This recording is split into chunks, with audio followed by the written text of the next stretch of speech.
Portugal ruled vast oceans and discovered new lands. How did this small country change the world forever? Uncover the daring voyages, hidden stories, and incredible achievements that shaped history. Watch closely and prepare to see why Portugal is the most ambitious nation on Earth. Chapter 1. From the edge of Europe to the birth of a nation. Strolling through the narrow streets of Óbidos, the charm of whitewashed houses covered in blooming flowers captures your eye, but beneath this peaceful facade lies a fortress born of necessity. The robust walls enclosing the village echo centuries of battles and relentless ambitions. In the year 1128, a dramatic and deep personal conflict played out here. A young prince, only 18, took up arms not against a foreign invader, but against his mother. This shocking clash ignited the birth of Portugal as a nation. The bronze statues that stand in the village square are not mere decorations. They symbolize courage that transcended family loyalty and ambition that soared beyond personal strife. Nearby, the ancient Romanesque church holds its weathered baptismal font, silently bearing witness to the beginnings that still linger in the cobblestones and sunlit alleys. Wandering Óbidos today, it's easy to be enchanted by its postcard-perfect beauty, yet the village demands recognition as the birthplace of a nation forged in struggle and hope. Chapter 2. Ingenious Minds and Granite Dreams. Venture next to Monsanto, a village that challenges architectural norms and nature's dominance. Here, giant granite boulders rest like timeless sentinels scattered across rugged terrain. Where many would see obstacles, the early inhabitants saw an opportunity. Rather than rearranging these colossal stones, they built their homes around and within them. Stone staircases curve smoothly along rock faces, paths shaped by nature itself, while houses nestle tightly between massive boulders as if grown organically from the earth. One distinctive residence, Casa de Sautelha, features a roof made from a single, massive slab of stone instead of traditional tiles. This remarkable dwelling represents the village's resilient spirit, a refusal to be confined or limited. This spirit of ingenuity still pulses throughout Portugal. It's a culture shaped by necessity and creativity, a collective determination that sees barriers as invitations to innovate. Monsanto is more than a village. It is a testament carved in granite, a narrative inviting visitors to witness human resolve transforming impossibility into living spaces.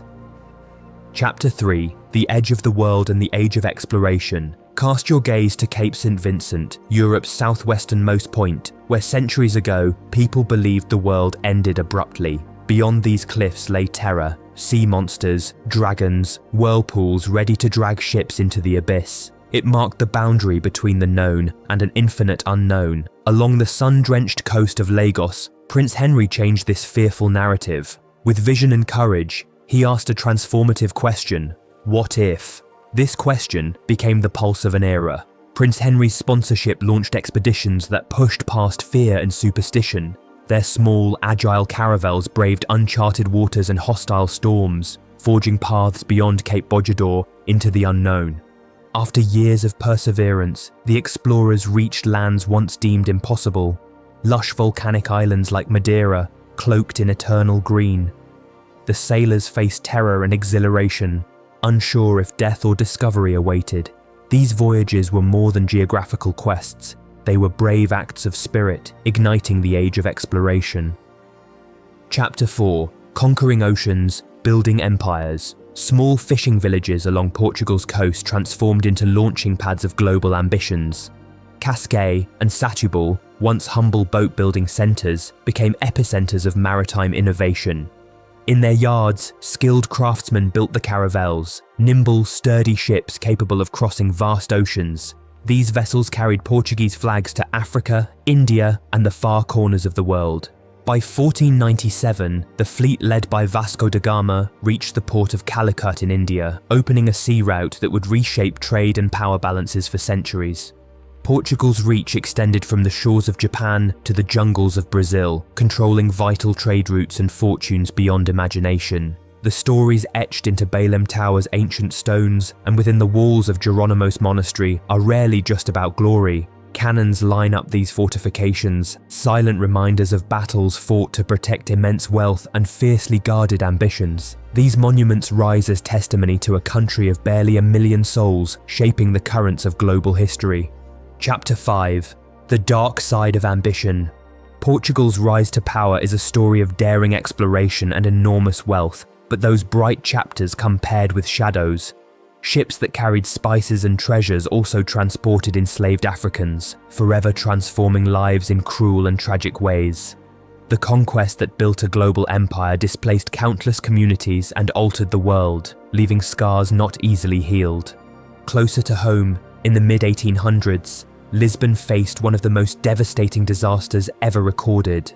A massive earthquake struck the city, taking 1 in every 5 lives and reducing grand palaces and Gothic churches to rubble. Yet amid this ruin, some remarkable feats of engineering endured. The Aguas Veras aqueduct, stretching over 50 kilometers, survived the tremors, a proud symbol of resilience amid chaos. Lisbon was rebuilt, stronger and wiser, but the heavy cost of ambition and expansion would continue to shape both its landscape and its people. Chapter 6: Dictatorship, Revolution, and Flowers. By 1993, Portugal was under the strict grip of António de Oliveira Salazar's authoritarian rule. The country became a tightly controlled one-party state where secret police monitored citizens, and prisons like Peniche Fortress held those who dared oppose the regime. Fear and silence were the order of the day, but beneath the repression, hope never died. Then, in the spring of 1974, something extraordinary happened. On April 25th, a revolution took place without violence. Soldiers accepted carnations from ordinary citizens, and Lisbon blossomed with peaceful resistance. Today, the tram lines, the massive 25th of April bridge, and busy public squares all carry the memory of this peaceful revolution. The carnation remains a symbol of courage, hope, and the power of non-violence, an inspiring reminder that change can come gently but surely. Chapter 7: Nature, Villages, and Volcanic Life. Portugal's true wonders often lie well beyond its cities. Peneta Gerês National Park hides secrets like Cascata Dourado, a waterfall plunging into crystal clear pools cherished by locals but left off most tourist maps. These places feel untouched by time. High in the mountains of Serra da Estrela, shepherds keep alive age-old cheese-making traditions, living rhythms dictated by flocks and seasons, not clocks or calendars. It's a quiet world of enduring customs and deep connection to the land. Across the Atlantic, the Azores Islands harness volcanic heat to fuel daily life. Islanders bury pots of stew in warm earth, letting the soil cook meals slowly and naturally. This same energy heats swimming pools and dries clothing, blending ancient life with sustainable innovation. Along rugged cliffs, fishing villages such as Zenhas Duma cling to rocky shores, harvesting sea salt and living closely with the ocean's changing moods. These communities remain largely off the tourist radar, preserving traditions forged over centuries. Chapter 8: Engineering Marvels and Cultural Legacies.